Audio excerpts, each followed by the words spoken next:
के घंघोर अंधेरे में शमशान भूमि से कुछ ही दूरी पर एक मासूम 8 साल की बच्ची दुल्हन बनी जमीन पर बैठी हुई थी। उसके पास उसी की उम्र का एक बच्चा भी बेखबर सोया हुआ था। एक अघोरी उसके पास बैठा हुआ मंत्र जाप में लगा था। महेश वहीं पर खड़ा हुआ अपनी आंखों से ये सब देख रहा था। अंकल, आप मुझे यहाँ क्यों लाए हैं? बेटा, तुम शांत रहो, थोड़ी देर में सब समझ में आ जाएगा। अघोरी और महेश अब एक साथ चांद की तरफ देख रहे थे, जिस पर धीरे धीरे ग्रहण लग रहा था। जैसे ही ग्रहण पूरा हुआ, महेश ने कुंड के पास रखा चाकू उठाया और तेजी से उस बच्ची की गर्दन पर हमला करके उसकी गर्दन उड़ा डाली। अघोरी ने उसकी कटी गर्दन को बालों के बल पकड़कर उठाया और उस बच्ची की टांग के ऊपर उसकी गर्दन को घुमाने लगा। थोड़ी ही देर में उस बच्चे की टांग खून से पूरी तरह लाल हो गई। जब ये होश में आएगा तब तक हमारी विधि पूरी हो चुकी होगी। शुक्रिया बाबा। घर में खुशियों का माहौल बना हुआ था। महेश और मालती ये देख बहुत खुश थे कि आज उनके बेटे प्रतीक की शादी हो रही है। थोड़ी ही देर में रस्म पूरी करने के बाद जिया कमरे में सेज पर बैठी थी। जैसे ही प्रतीक ने घूंघट उठाया, जिया की आंखों की पुतलियां गायब थी और वो प्रतीक को देखकर भयानक तरह से मुस्कुरा रही थी। कैसे हो मेरी जान? उसने प्रतीक के ऊपर छलांग लगाई और उसके सीने पर चढ़कर बैठ गई। जिया, ये तुम क्या कर रही हो? वो प्रतीक का गला दबाने लगी। प्रतीक उससे खुद को छुड़ा नहीं पाया और अगले ही पल बेहोश हो गया। सुबह जब उसकी आंख खुली तो जिया उसकी बराबर में सो रही थी। प्रतीक उसके चेहरे को देखते हुए रात वाली हरकत को याद करने लगा। तभी अचानक से जिया ने आंखें खोली। अरे प्रतीक, आप मुझसे पहले उठ गए। कल रात तुम्हें याद है कि क्या हुआ था? वो सिर्फ मजाक था प्रतीक। क्या मैं तुमसे थोड़ा सा भी मजाक नहीं कर सकती? रात होने पर सभी लोग डिनर के लिए डाइनिंग हॉल में जमा थे। बहू अभी तक बाहर क्यों नहीं आई? दोपहर से ही कमरे में बंद है। आ रही हूँ माँ जी। इतनी फिक्र क्यों करती हैं आप? सभी ने देखा कि जिया घूंघट ओढ़े हुए डाइनिंग टेबल की तरफ आ रही है। उसने पास आकर जैसे ही घूंघट उठाया, उसका भयानक रूप देखकर सबका दिल दहल उठा। उसकी आंखों की पुतलियां गायब थीं और चेहरे पर भयानक मुस्कान थी। क्या हुआ? आप सब लोग इतने डरे हुए क्यों लग रहे हो? जिया? जिया नहीं, चुटकी। चुटकी हूँ मैं। और तू इस जिया से बहुत प्यार करता है ना? ऐसा कहकर उसने अपनी ही कलाई पर चाकू रखा और एक तेज हमला किया। नहीं! तभी उसको चक्कर आया और वो जमीन पर गिर पड़ी। उसकी कलाई से खून बहने लगा। प्रतीक ने उसको उठाया और हॉस्पिटल ले गया। पापा, चुटकी कौन है? आप चुटकी का नाम सुनकर इतना डर क्यों गए थे? ये सब मैंने तुम्हारे अच्छे के लिए किया था। पूरी बात तुम्हें अघोरी बाबा खुद बता देंगे। जिया को घर वापस छोड़कर महेश प्रतीक को लेकर अघोरी के पास पहुंचा। प्रतीक बेटा, तुम जन्म से ही एक टांग से विकलांग पैदा हुए थे। दवाओं के जरिए तुम्हारा इलाज करना मुमकिन नहीं था। तुम्हें सिर्फ तंत्र मंत्र के जरिए ही ठीक किया जा सकता था और ये तभी हो सकता था जब तुम्हारे 8 साल का होने पर तुम्हारे हम उम्र की बच्ची के साथ तुम्हारी शादी करके चंद्र ग्रहण की रात उसकी बलि दी जाए। गांव के एक दंपत्ति से उनकी बेटी को खरीदा और फिर तुमसे उसकी शादी करवाकर उसकी बलि चढ़ा दी। आज तुम अपने पैरों पर सिर्फ उसी की वजह से खड़े हो। पापा, आपने ये बिल्कुल भी ठीक नहीं किया। मुझे ठीक करने के लिए आपने एक मासूम की बलि चढ़ा दी। अब उसकी आत्मा ना जाने कैसे वापस आ चुकी है और वो तुमको अपना पति मानती है, इसीलिए वो जिया को नुकसान पहुंचा रही है। तो क्या मैं अपनी जिया को उससे नहीं बचा सकता? जिया के शरीर को उसकी आत्मा से कैसे छुटकारा दिलवाना है, उसके लिए मुझे मेरे गुरु से बात करनी पड़ेगी। तब तक के लिए मैं तुम्हें ये माला दे रहा हूँ। कैसे भी करके इस माला को जिया के गले में डाल देना। इससे उस आत्मा की शक्तियाँ थोड़ी कमजोर हो जाएंगी। अघोरी ने प्रतीक को माला दी और दोनों घर पहुंचे। जिया आराम से बेड पर लेटी हुई थी। प्रतीक ने माला को उसके गले में जैसे ही डालना चाहा, वो जाग उठी और लाल लाल आंखों से उसे घूरने लगी। ना आसान नहीं है। उसने प्रतीक को धक्का दिया और कमरे से बाहर भाग निकली। प्रतीक और महेश उसके पीछे गए तो देखा कि जिया हाथ में चाकू लिए मालती के कमरे में जा रही है। मालती जमीन पर बेहोश पड़ी थी और जिया उसकी कलाई से मांस चबा रही थी। जिया, ये क्या कर रही हो?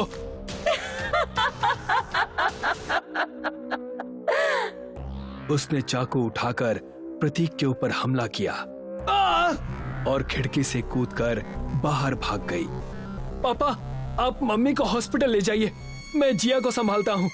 ऐसा कहकर प्रतीक हाथ में माला थामे हुए खिड़की से कूद जिया की तलाश में निकल पड़ा। थोड़ी देर बाद जिया रुकी और प्रतीक के ऊपर चाकू से हमला कर चाकू एक तरफ फेंक दिया। वो जमीन पर गिर गया और जिया उसके सीने पर बैठकर उसको बुरी तरह से खरोंचने लगी। प्रतीक धीरे धीरे उसके गले में माला डालने की कोशिश कर रहा था।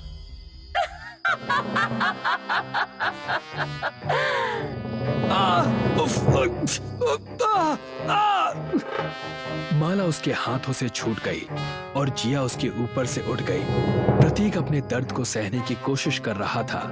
सिर्फ ये ही नहीं प्रतीक, इसके बाद भी तुम जितनी भी शादियां करोगे, मैं उस लड़की को मार डालूंगी।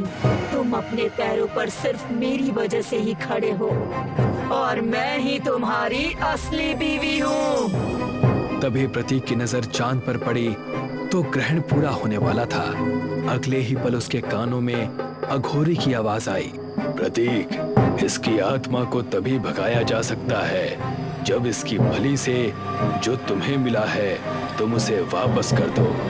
उसने चाकू उठाया और जोर से अपनी टांग पर हमला किया। नहीं! प्रतीक जैसे जैसे हमला करता रहा, चुटकी की शक्ति कमजोर पड़ती रही। ऐसा मत करो प्रतीक। प्रतीक अभी भी अपने पैर को चाकू के हमले से गोदे जा रहा था। आखिरकार एक जोरदार हमले से उसकी टांग उसके शरीर से अलग हो गई।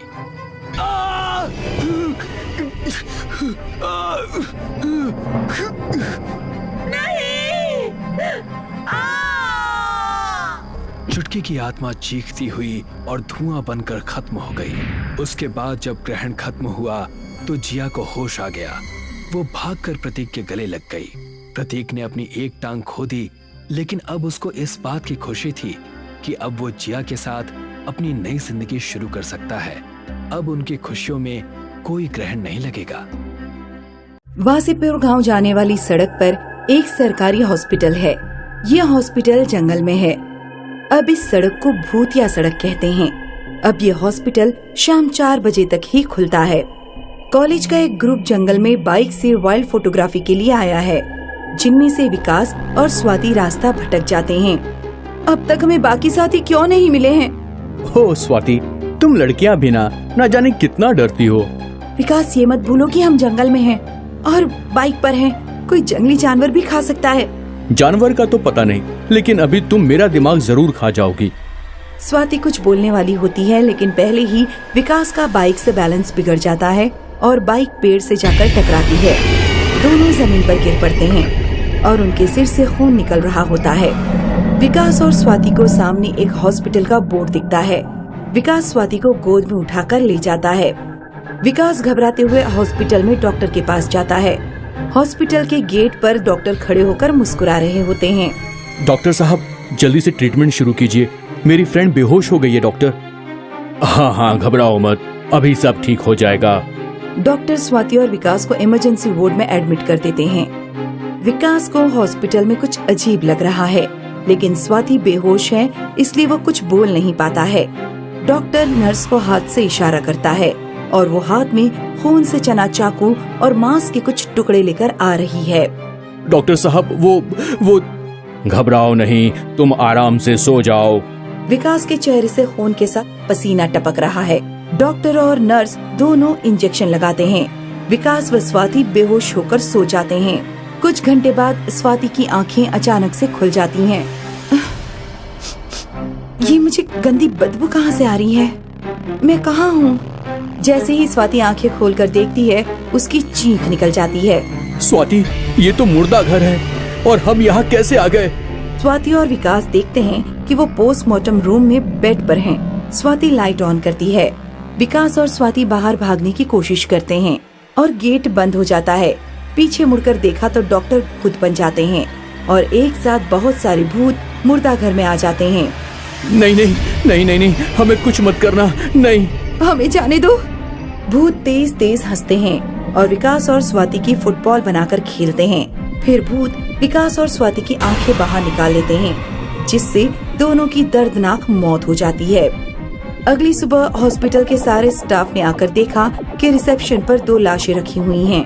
ये देखकर सभी हैरान हो जाते हैं। एक लेडी डॉक्टर करिश्मा बाहर भाग गई।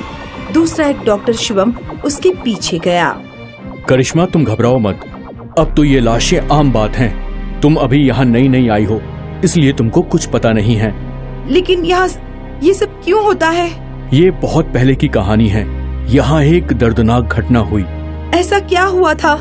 यहाँ एक प्राइवेट हॉस्पिटल था जो बाद में सरकारी हॉस्पिटल में बदल गया, क्योंकि इस हॉस्पिटल के तीनों मालिकों को भूतों ने मार डाला था। इनके बीच क्या दुश्मनी थी और ये भूत कैसे? हॉस्पिटल के मालिक तीनों डॉक्टर हॉस्पिटल के जंगल में होने का फायदा उठाते थे। वो खुद ही अपने आदमियों से रात में निकलने वालों का एक्सीडेंट करवा देते थे और उसके बाद खुद ही एम्बुलेंस से उनको हॉस्पिटल लाकर मुर्दा घर में उनकी किडनी दिल निकाल कर उन्हें मार देते थे। हे भगवान, इतने गंदे काम! हाँ, और वो लोग सिर्फ यहीं पर नहीं रुके, बल्कि एक दिन तो उन लोगों ने हद ही कर दी थी। पूरी बस का एक्सीडेंट करवा दिया।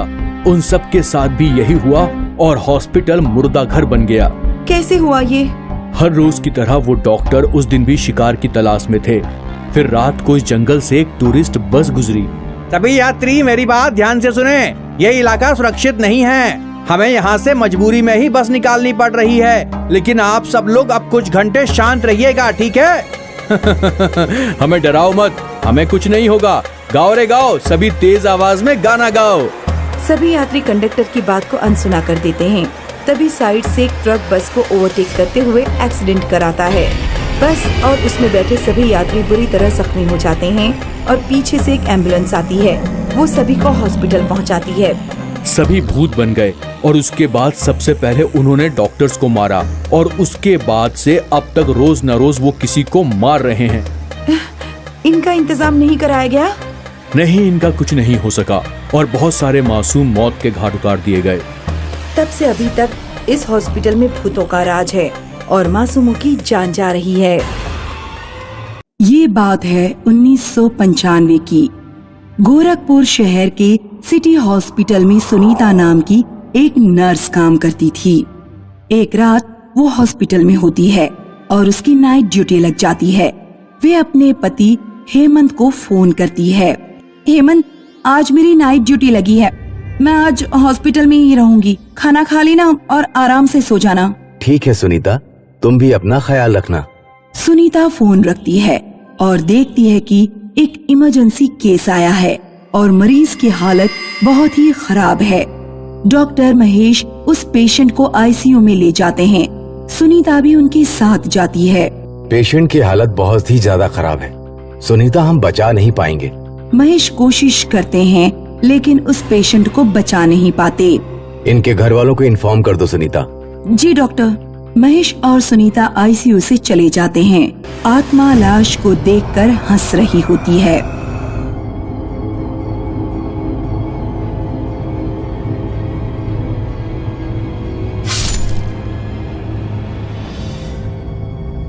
मृत के पिता गुस्से में महेश के केबिन में आते हैं। आप लोग हॉस्पिटल के नाम पर ऐसा अपराध कर रहे हैं, शर्म नहीं आती? अरे अरे, ये आप लोग क्या कह रहे हैं? हमारे बेटे का कार एक्सीडेंट हुआ और आप लोगों ने कहा कि आप उसे बचा नहीं पाए, लेकिन सच तो ये है कि आप लोगों ने ही मेरे बेटे को मारा है। उसकी दोनों किडनी निकालने के लिए। ये आप क्या कह रहे हैं? महेश और सुनीता लाश के पास आते हैं और देखते हैं कि दोनों किडनी निकली हुई हैं। महेश बुरी तरह से डर जाता है। मैं इस हॉस्पिटल के खिलाफ सख्त कार्रवाई करूंगा। आत्मा उन्हें देखकर हंस रही है। अब इस हॉस्पिटल की शुरू होगी बर्बादी। हॉस्पिटल में किडनी चुराने के केसेस बढ़ने लगते हैं। इन घटनाओं के कारण हॉस्पिटल का नाम खराब हो रहा होता है। अखबारों में खबरें छप रही होती हैं। एक रात महेश अपने कैबिन में बैठा है, तभी वहाँ सुनीता आती है। क्या हुआ डॉक्टर, आप बहुत ज्यादा परेशान लग रहे हैं। वो वापस आ गई है सुनीता। कामिनी ही है, वो मैं जानता हूँ। उसी ने किया है ये सब। कामिनी कौन? तुमने 1 महीने पहले ही ज्वाइन किया है ना। तुमसे पहले मुझे कामिनी असिस्ट करती थी। वो एक होशियार नर्स थी, लेकिन वो एक मोहित नाम के लड़के से प्यार करती थी, जिसका हॉस्पिटल में बहुत आना जाना था। मोहित ने प्लान बनाया कि क्यों ना वो किडनी की तस्करी करे। प्यार में कामिनी सही गलत भी भूल गई और मोहित के कहने पर किडनी की तस्करी करने लगी। एक दिन उसका ये सच सामने आ गया। मोहित और उसकी सारी गैंग को गिरफ्तार कर लिया, लेकिन कामिनी किसी तरह से भाग गई और सुनने में आया कि उसने आत्महत्या कर ली। महेश सुनीता को कामिनी के बारे में बता ही रहा होता है कि कामिनी उसके सामने आ जाती है। क्यों डॉक्टर, मेरे बारे में बता रहे थे इसे? हाँ? महेश और सुनीता डर जाते हैं। तुम सबकी वजह से मुझसे मेरा प्यार छीन गया। मैं इस हॉस्पिटल को बर्बाद कर दूंगी, तुम सबको बर्बाद कर दूंगी। जो कुछ भी हुआ उसमें तुम्हारी गलती है। तुमने किडनी बेचने का अपराध किया, जिसकी सजा तुम्हें मिली। कामिनी को इस बात पर गुस्सा आ जाता है और वो महेश को जोर से चांटा मारती है और उसके सिर से खून बहने लगता है। देर रात हॉस्पिटल में एक मरीज आता है, जिसके पेट में बहुत दर्द हो रहा होता है। वो मरीज डॉक्टर महेश के कैबिन में आता है। इस हॉस्पिटल का इतना नाम खराब है, लेकिन क्या करूं, पेट दर्द हो रहा है और यही हॉस्पिटल घर के पास है। जल्दी से दवाई लेकर निकल जाता हूं यहाँ से। डॉक्टर, पेट में बहुत दर्द है, ठीक से चला भी नहीं जा रहा है। मरीज देखता है कि सुनीता डॉक्टर के सिर पे दवाई लगा रही है। अरे ये क्या हो रहा है डॉक्टर साहब को? वो गलती से पैर फिसल गया डॉक्टर का। आइए मैं आपका चेकअप कर देती हूँ। किडनी निकालने का वक्त आ गया है। आज एक जिंदा आदमी की किडनी निकालूंगी तो यह हॉस्पिटल हमेशा हमेशा के लिए बंद हो जाएगा। सुनीता मरीज का चेकअप कर रही होती है, तभी वो आत्मा वहाँ आ जाती है। तुम हट जाओ सुनीता, मैं भी एक नर्स हूँ, इसे मैं देखती हूँ। मरीज बुरी तरह से कांप जाता है। सुनीता मरीज के आगे खड़ी हो जाती है। नहीं, मैं इस हॉस्पिटल की और बदनामी नहीं होने दूंगी। तू रोकेगी मुझे? कामिनी सुनीता को पकड़कर धक्का दे देती है। आत्मा मरीज के पास आती है और अपनी नाखूनों को लंबा करती है। तभी वहाँ डॉक्टर आते हैं और उस आत्मा को त्रिशूल मारते हैं। वो आत्मा गायब हो जाती है। आप ठीक हो ना डॉक्टर? आज जो भी यहाँ हुआ उससे यही साबित हुआ है, इस हॉस्पिटल में जो भी कुछ हुआ वो उस आत्मा की वजह से हुआ है। मैं मीडिया को जाकर ये बात बताऊंगा। वे मीडिया के सामने जाकर स्टेटमेंट देता है और फिर से सिटी हॉस्पिटल का नाम हो जाता है। कामिनी की आत्मा का मकसद पूरा नहीं हो पाता और वो भस्म हो जाती है। ये कहानी शूलपुर गांव की है। इस गांव में एक त्रिशूल चौराहा है, जहां शिव जी का त्रिशूल स्थापित है। गांव वालों की ऐसी मान्यता है कि ये त्रिशूल 11वीं शताब्दी के चंदेल राजाओं ने स्थापित किया था। ये त्रिशूल कई बार भूतों के षड्यंत्र का शिकार हो चुका है। भूत इस त्रिशूल को प्राप्त करके अजय और अमर बनना चाहते हैं, इसलिए वो रात को अंधेरे में शूल गांव आकर अपनी योजना बनाते हैं। शूलपुर का त्रिशूल हम भूतों के लिए बहुत जरूरी है। ये त्रिशूल 1100 साल पुराना है। इसे हम कैसे प्राप्त कर सकते हैं? इस त्रिशूल को केवल चंद्र ग्रहण की रात में ही अपने स्थान से उखाड़ा जा सकता है। चंद्र ग्रहण तो 2 दिन बाद होने वाला है। बाबा रुद्रनाथ पर्वत की चोटी पर तपस्या कर रहे हैं। अचानक वो ध्यान से चौंक कर इधर उधर देखते हैं। उन्हें कुछ दिखाई नहीं देता। फिर वो अपनी आंखें बंद करके ध्यान लगाते हैं तो उन्हें शूलपुर गांव का त्रिशूल चौराहा दिखाई देता है, जहां भूत और चुड़ैल खड़े हैं। बाबा रुद्रनाथ आंखें खोलकर अपने आप से कहते हैं, चंद्र ग्रहण का षड्यंत्र, मैंने अपनी दिव्य शक्ति से भूतों की बात सुन ली है। अब मुझे शूलपुर के त्रिशूल की रक्षा करनी होगी। बाबा रुद्रनाथ अपने आसन से उठते हैं और कमंडल लेकर पर्वत से नीचे उतरने लगते हैं। अगले दिन सुबह बाबा रुद्रनाथ शूलपुर गांव पहुंचकर शिव जी के त्रिशूल के दर्शन करते हैं। गांव वाले बाबा रुद्रनाथ को अतिथि सम्मान के लिए अपने घर ले जाना चाहते हैं, लेकिन बाबा उन्हें मना करके यहाँ आने का कारण बताते हैं। मेरा अतिथि सम्मान चंद्र ग्रहण के बाद करना। चंद्र ग्रहण तक हमें इस त्रिशूल की रक्षा करनी है। ये आप क्या कह रहे हैं बाबा? कल चंद्र ग्रहण की रात है और भूतों ने इस रात त्रिशूल को यहाँ से ले जाने की योजना बना ली है।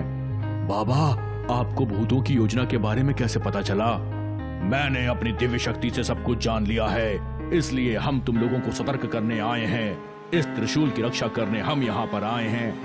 अब हमें क्या करना चाहिए बाबा? तुम लोग चिंता मत करो, कल चंद्र ग्रहण समाप्त होने तक हम इसी गांव में रहेंगे।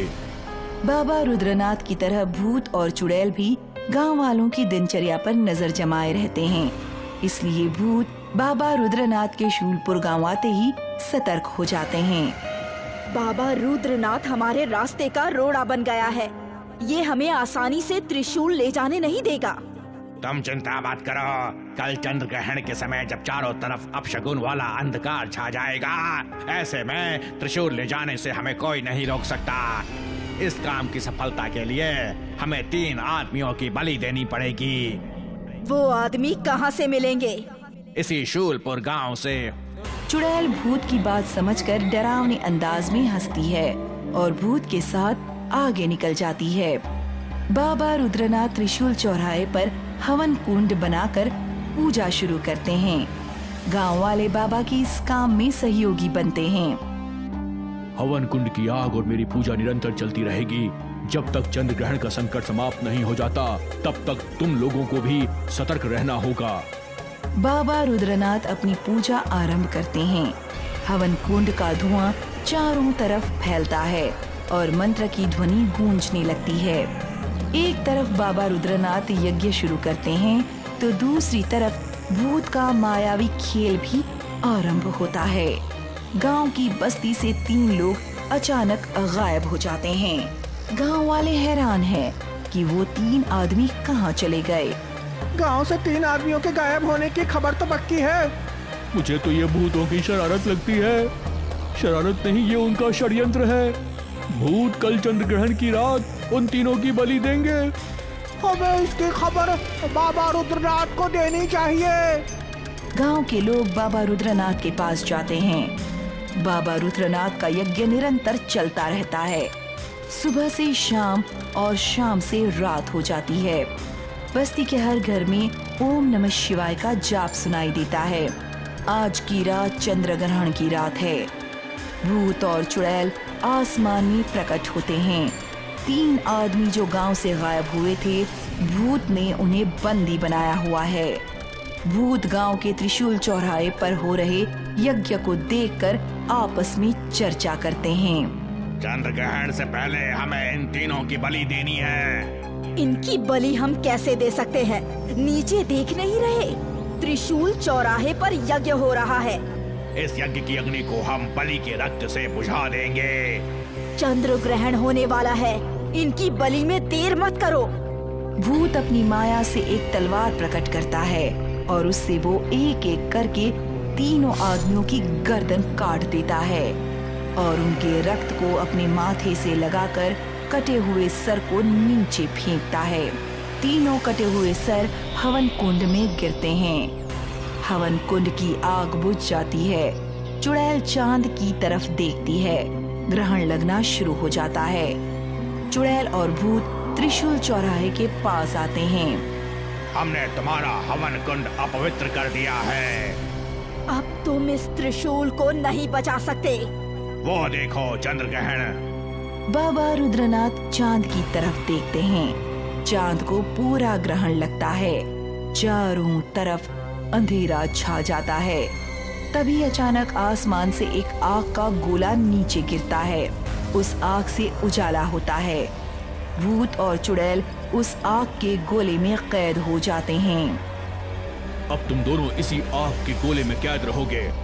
नहीं, मैं अभी इससे बाहर निकल आऊंगा। अब तुम दोनों मरकर ही इससे बाहर निकलोगे। हम 3 आदमियों की बलि देकर अपनी पूजा को सफल बना चुके हैं। तुमने जिनकी बलि दी है वो असली नहीं, नकली मायावी आदमी थे। और ये त्रिशूल चौराहा भी नकली है। ये सब कुछ मैंने गांव वालों की मदद से तुम्हें भ्रमित करने के लिए बनाया है। असली त्रिशूल चौराहा वो है। भूत और चुड़ैल दूसरी तरफ देखते हैं। वहाँ भी त्रिशूल चौराहा बना हुआ है। गांव के लोग उन 3 आदमियों के साथ वहाँ खड़े हैं। भूत ने जिनकी बलि चढ़ा दी थी। भूत और चुड़ैल आग के गोले में कैद जहाँ खड़े हैं, अब वहाँ का त्रिशूल चौराहा गायब होता है। तब तक चंद्र ग्रहण भी खत्म हो गया है। चांद का उजाला चारों तरफ फैल जाता है। चंद्र ग्रहण के साथ तुम्हारा भी खेल खत्म हो गया है। अब तुम दोनों नरक जाने के लिए तैयार हो जाओ। बाबा रुद्रनाथ मंत्र पढ़कर उस आग के गोले पर फूंकते हैं। आग के गोले में विस्फोट होता है। भूत और चुड़ैल जलकर भस्म हो जाते हैं। बाबा रुद्रनाथ त्रिशूल चौराहे की तरफ जाते हैं, जहां गांव के लोग जमा हैं। चंद्र ग्रहण का संकट समाप्त हो गया है। शिव जी का ये त्रिशूल अब हमेशा के लिए सुरक्षित है। बाबा, आपने हमें बहुत बड़े संकट से बचा लिया। शिव जी के त्रिशूल की रक्षा करके आपने हमारे धर्म की रक्षा की है। हम आपके आभारी हैं। गांव वाले बाबा रुद्रनाथ का आभार मानकर उनकी जय जयकार करते हैं।